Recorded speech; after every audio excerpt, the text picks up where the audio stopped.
Bab 79.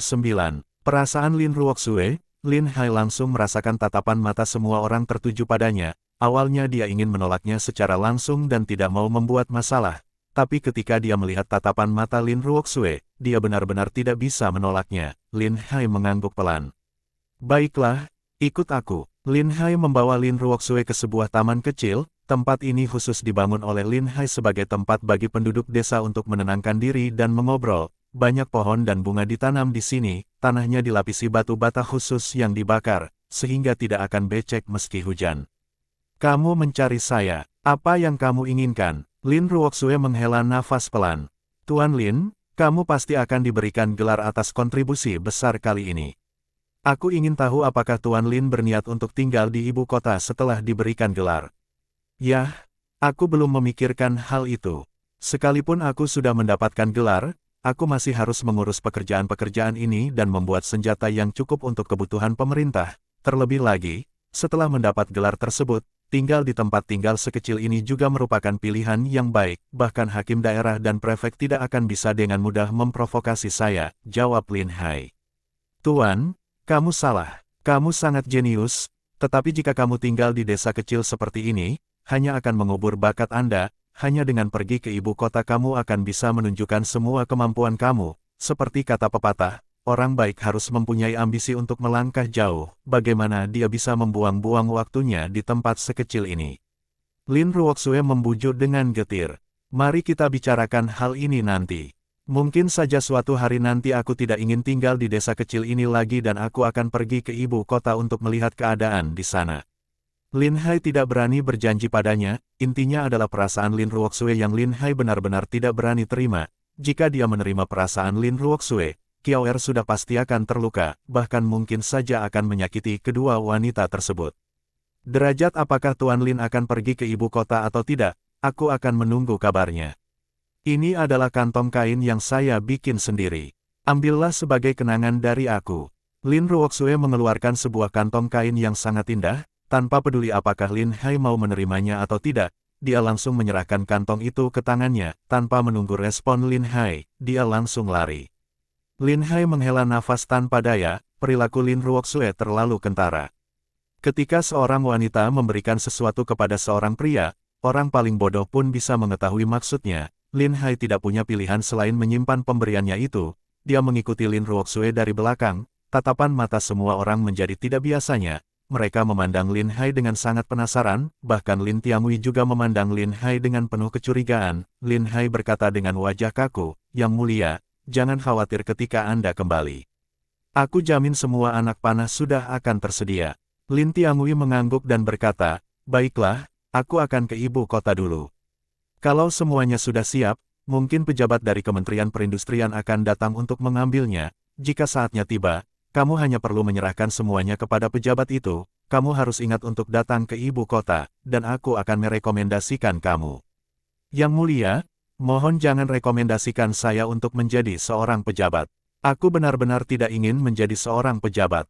Bahkan jika suatu hari nanti aku pergi ke ibu kota, itu pun untuk keperluan berbisnis saja. Lin Hai berkata dengan cepat. Lin Tiangui merasa tidak berdaya ketika niat baiknya ditolak lagi.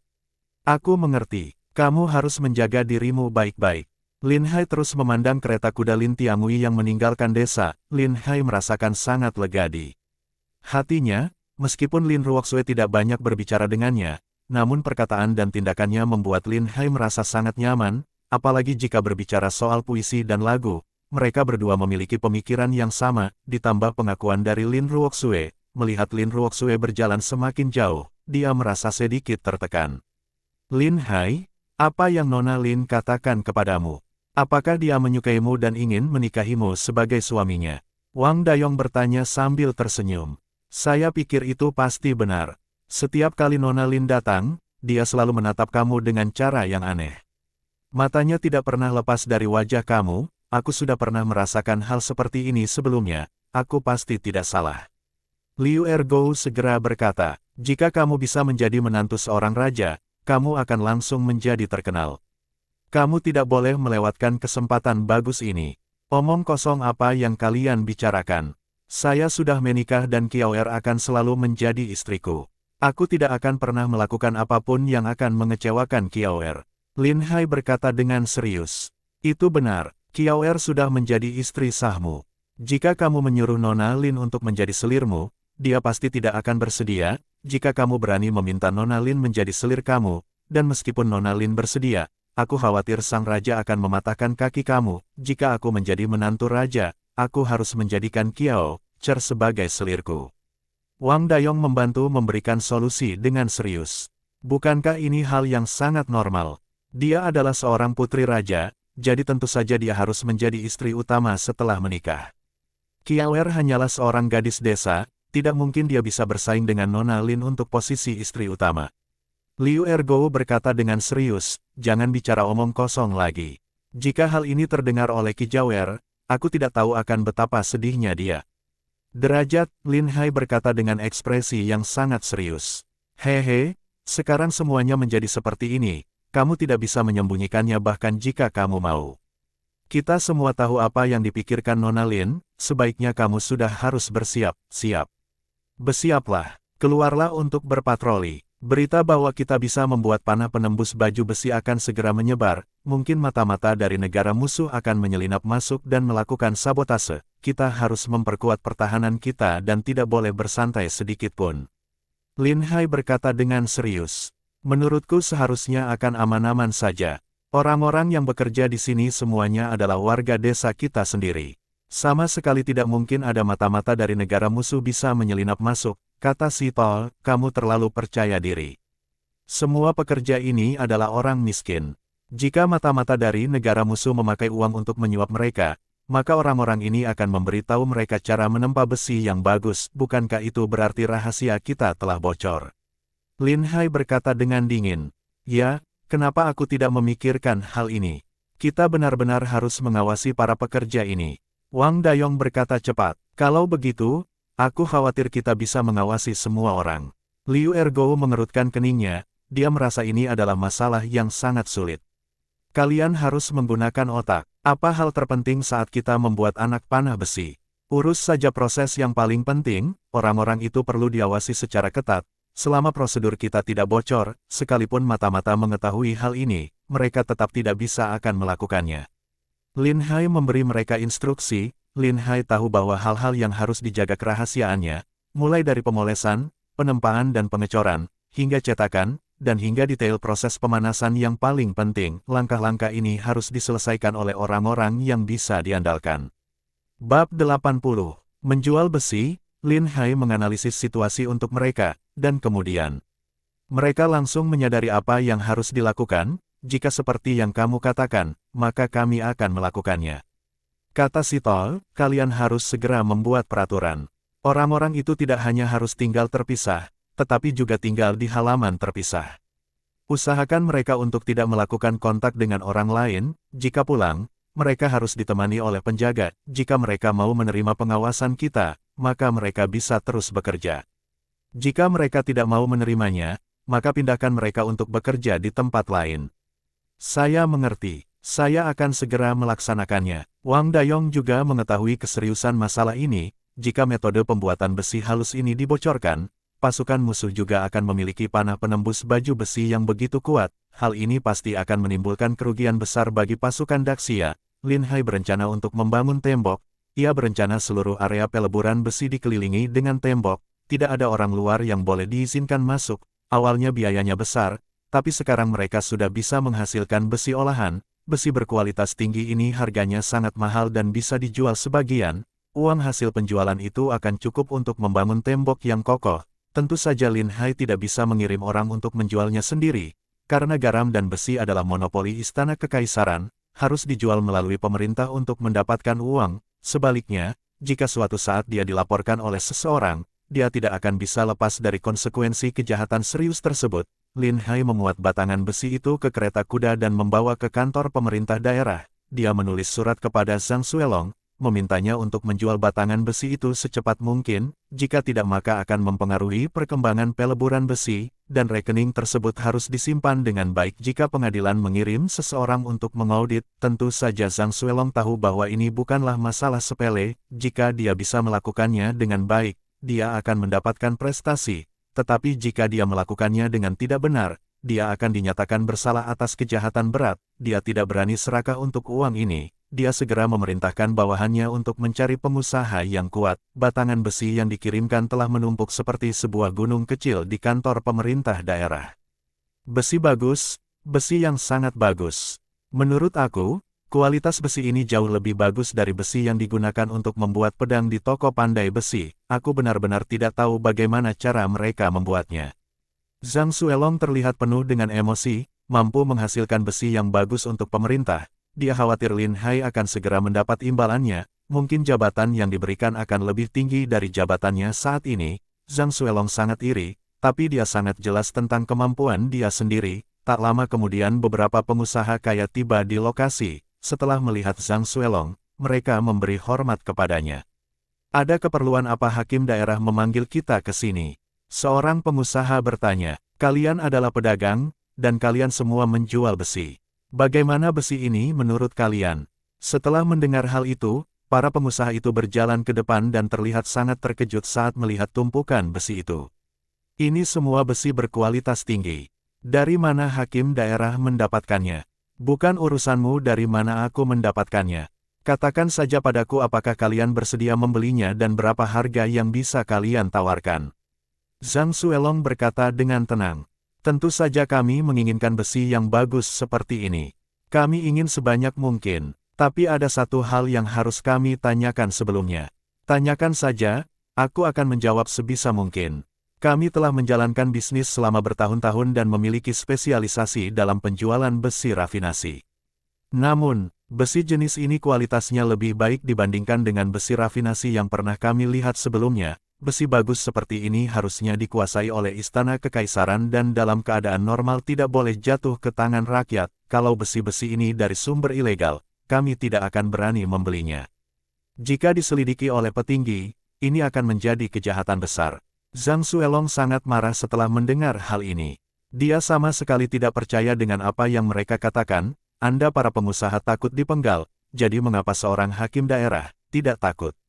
Tentu saja, kami berani melakukan ini hanya atas perintah istana kekaisaran. Tentu saja, Zhang Xuelong juga ragu bahwa produk berkualitas tinggi seperti itu dapat diproduksi di daerahnya. Dia khawatir bahkan istana kekaisaran mungkin tidak akan mengetahuinya. Jika tidak, semua besi olahan ini pasti akan diambil kembali dan tidak akan bisa jatuh ke tangan masyarakat. Pasalnya pedang yang bisa dibuat dari besi seperti ini jauh lebih unggul dari pedang biasa. Jika ada seseorang yang merencanakan pemberontakan dan menggunakannya hal ini untuk melakukan hal buruk, konsekuensinya akan sangat parah. Jika besi ini jatuh ke tangan pemberontak, akibatnya tidak akan bisa terbayangkan. Namun, dia juga telah melihat dekret kekaisaran yang dikirim oleh pemerintah, yang memungkinkan Lin Hai mengambil sebagian besinya, untuk digunakan sebagai biaya penambangan. Karena ada dekret kekaisaran dari pemerintah, maka tidak ada yang akan bisa disalahkan. Kenapa kalian bisa berpikir bahwa besi-besi milikku ini berasal dari sumber yang tidak jelas? Hal ini tentu saja sudah disetujui oleh pemerintah, dan setiap pon besi yang terjual harus dicatat dalam rekening. Karena tadi telah memanggil kalian ke sini, maka beli saja dengan tenang. Tentu saja, kita harus berterus terang sebelumnya, besi bagus seperti ini tidak boleh dijual ke negara musuh, ini hanya boleh dijual di dalam negeri. Zhang Xuelong sangat tegas dan melirik ke para pengusaha itu. Setelah mendengar apa yang dikatakan Zhang Xuelong, para pengusaha sangat terkejut. Besi bagus seperti ini pasti akan memiliki harga yang bagus dan banyak peminatnya. Akan sia-sia saja jika digunakan untuk membuat peralatan pertanian saja. Jika digunakan untuk menempa pedang, harganya bisa beberapa kali lipat lebih mahal. Harap tenang, Tuan Hakim. Kami juga mengkhawatirkan keselamatan kami. Karena Hakim telah mengatakan demikian, maka kami akan membeli semua besi ini. Jika masih ada stok lain, kami akan mengambil sebanyak mungkin. Harga tidak akan menjadi masalah. Karena kalian semua bilang ini besi rafinasi ini kualitas terbaik, harganya tidak bisa terlalu murah. Kalian berikan penawaran harganya dulu. Jika harganya cocok, kalian baru boleh membayar dan mengambil barangnya. Mohon tunggu sebentar Tuan, kami bahas masalah ini dulu. Zhang Xuelong melambaikan tangannya kepada mereka dan berkata, silakan saja, tapi aku harus jujur kepada kalian. Jika kalian sengaja menurunkan harga secara bersama, maka jangan salahkan saya karena bersikap kasar. Derajat tentu saja, kami tidak akan berani mempermainkan hakim daerah. Kami pasti akan memberikan harga yang memuaskan. Para pedagang itu mendiskusikan dan berniat untuk menurunkan harga, namun sulit untuk menipu hakim daerah. Mereka ingin melakukan bisnis ini secara jangka panjang. Setelah mempertimbangkan dengan seksama, mereka sudah memutuskan untuk memberikan harga yang sewajarnya. Setelah berdiskusi, mereka menemui Zhang Xuelong. Kami telah sepakat untuk membeli semua besi ini sesuai dengan harga pasar besi olahan. Zhang Xuelong menggelengkan kepalanya. Kalian sendiri yang mengatakannya, kualitas besi ini jauh lebih baik dari besi olahan biasa. Aku tidak akan menjualnya kepada kalian dengan harga yang sama. Berapa harga yang diinginkan? Zhang Xuelong mengulurkan jarinya, para pengusaha itu tampak kebingungan, 1 tael perak per 1 pon besi. Hah, itu terlalu mahal. Biarpun ini besi yang bagus, kami masih harus mengeluarkan banyak uang untuk mengangkutnya, kami juga harus mendapatkan keuntungan. Tidak masalah jika kalian keberatan. Aku masih bisa mencari pedagang lain. Menurutku pasti akan ada seseorang yang mau membelinya dengan harga segini. Keluar, Zhang Xuelong terlalu malas untuk meladeni mereka lagi. Bab 81. Krisis di istana. Para pengusaha itu langsung menjadi panik, meski Zhang Xuelong meminta harga yang lebih tinggi, namun kualitas besi olahan ini juga tinggi, dan mereka tetap bisa mendapat untung besar dengan menjualnya, dan produk yang bagus pasti tidak akan susah untuk menjualnya. Selama ada yang menjualnya, pasti akan ada orang yang akan membelinya. Mereka tidak mau kehilangan bisnis yang menguntungkan seperti ini. Mereka segera menghentikan Zhang Xuelong. Tunggu sebentar, Tuan Hakim. Harganya masih bisa dinegosiasikan. Kami tidak mengatakan kami tidak akan membelinya. Wajah Zhang Xuelong terlihat sangat dingin. Dia melirik para pengusaha itu. Kalian para pengusaha serakah sekali. Aku memanggil kalian ke sini agar kalian dapat mendapatkan keuntungan dari aku. Ternyata kalian berani mencoba menipuku dengan menurunkan harganya. Harap tenang, Tuan Hakim. Ini adalah salah kami. Kami tidak akan melakukannya lagi. Para pengusaha itu berkata dengan cepat. Zhang Xuelong mengangguk pelan setelah mendengar hal ini. Karena kalian sudah menyepakati harganya, maka cepatlah pergi dan ambil uangnya. Kalian akan menerima barangnya pada saat kalian membayarnya. Jangan buang-buang waktu lagi. Mohon tunggu sebentar, Hakim Daerah. Kami akan mengutus seseorang untuk segera mengambil uangnya. Para pengusaha itu memberikan instruksinya kepada anak buahnya. Setelah itu, dia bertanya lagi kepada Hakim Daerah.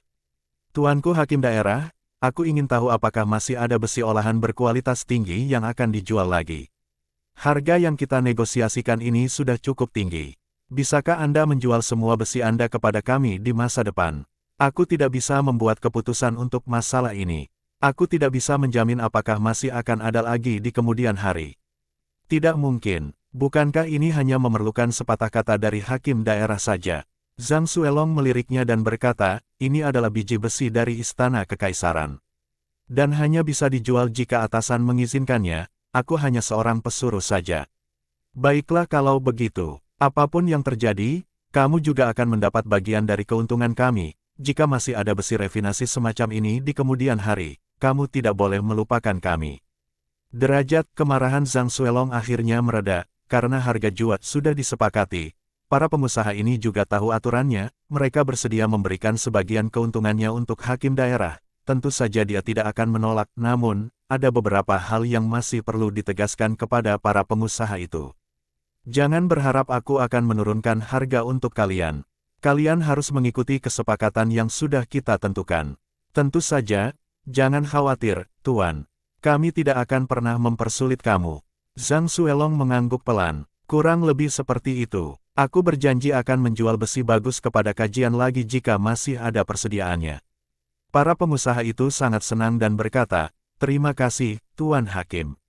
Tidak lama kemudian, Zhang Xuelong mengutus bawahannya untuk mengantarkan perak ini ke desa Beishan. Lin Hai meminta seseorang untuk memeriksanya dengan cermat dan menimbangnya langsung, tidak kurang 1 sen pun. Melihat gerobak besar berisi perak, semua orang menatap dengan mata terbelalak. Aku tidak menyangka penambangan akan menghasilkan keuntungan sebesar ini. Kita seharusnya tidak memberitahu. Raja Hailing, kita seharusnya bisa menyimpan uang ini untuk diri kita sendiri. Wang Dayong menamparkan bagian belakang kepalanya. Omong kosong apa yang kamu bicarakan ini? Bagaimana mungkin kejadian besar seperti pertambangan dan peleburan besi ini bisa tidak diketahui pemerintah? Lagi pula, Kita juga membutuhkan hakim daerah untuk membantu menjual besi yang kita hasilkan. Jika kita menjualnya sendiri, pemerintah akan segera mengetahuinya dalam beberapa hari. Pemburu yang dipukuli tampak sangat sedih. Aku hanya bercanda saja, aku tidak bermaksud serius. Wang Dayong berkata dengan wajah serius, bagaimana kamu boleh bercanda mengenai hal ini? Jika sampai ke telinga pemerintah, maka berhati-hatilah karena mungkin kamu akan langsung ditangkap hari ini. Kamu benar, ada beberapa hal yang tidak bisa kamu katakan dengan lantang meskipun kamu bercanda. Ada begitu banyak orang di desa kita sekarang, dan jika kita tidak berhati-hati, seseorang mungkin akan melaporkan kita kepada pihak berwenang. Apapun yang terjadi nanti, itu adalah hal yang sangat merepotkan, semua orang harus lebih berhati-hati dalam berbicara dan melakukan sesuatu di masa depan. Lin Hai menginstruksikan kepada mereka dengan ekspresi serius. Kami mengerti. Kami tidak akan pernah berbicara sembarangan lagi. Liu Ergo menjawab cepat. Jangan khawatir semuanya. Cepat atau lambat pemerintah akan mengambil alih masalah penting seperti ini. Kita tidak bisa terus mengerjakannya lagi. Saat aku sudah mendapatkan gelar, aku akan membawa kalian ke ibu kota. Walaupun aku tidak menjadi seorang pejabat, aku pasti akan mencarikan kalian pekerjaan yang bagus. Lin Hai memberitahu mereka, mulai sekarang, kemanapun kamu pergi, kami akan selalu mengikutimu.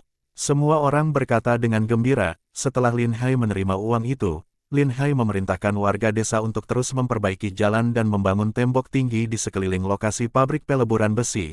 Mulai saat ini para pekerja bisa makan, minum, buang air besar, dan buang air kecil di dalam tembok. Tidak seorang pun diperbolehkan keluar dan masuk seenaknya. Ini juga untuk menjaga kerahasiaan pekerjaan mereka di kemudian hari. Selain itu, karena besi diproduksi dalam jumlah besar, besi tersebut harus diangkut ke ibu kota secepat mungkin dan diserahkan ke pemerintah. Akses jalan perlu diperbaiki. Lin Hai mengirim besi dan menjualnya setiap beberapa hari sekali. Pada saat yang bersamaan, pekerja muda dan kuat direkrut dari desa-desa terdekat dalam jumlah yang besar, bahkan perempuan yang mampu bekerja pun tidak luput dan diberikan tugas yang lebih mudah. Di tahun-tahun seperti ini, banyak penduduk desa yang hanya bisa makan sayur-sayuran liar untuk mengenyangkan perut mereka. Bahkan sayuran liar pun tidak cukup untuk dimakan. Bekerja di sini tidak hanya memungkinkan mereka untuk makan dengan bercukupan, tetapi mereka juga bisa mendapatkan uang.